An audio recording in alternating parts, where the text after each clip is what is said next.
Hamıya salam. Bu videoda dünyanın en güzel şeyi, yani eşkin ne olduğunu öğreneceğiz. Eşk cin değil, başa düşdünüz. Düz deyir. Eşk birisiyle 7-24 danışmaq değil. Bu da düz. Eşk sıxılanda kənara ata biləcəyin bir oyuncaq değil, bu düzdür. Eşk sadece sevgiden ibaret. Gazlar eşkin içine sıçtı. Eşk sadece sevgiden ibaret değil, düzdür. Eşk sadece bir insanı beğenmək değil.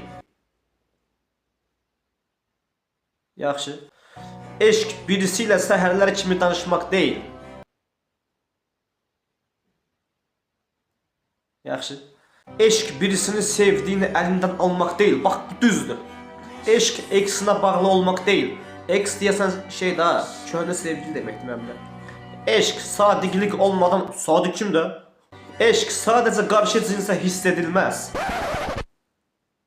Ben öz cinsin eşke olan hevesim burada ölmüş olabilir. Eşkin ne demek olduğunu unuttunuz mu? Abi ne fikirləşirik onu edilmez deyip ben elə bir şey unutmadım. Bu okuduklarımdan sonra bir başım bıraktım.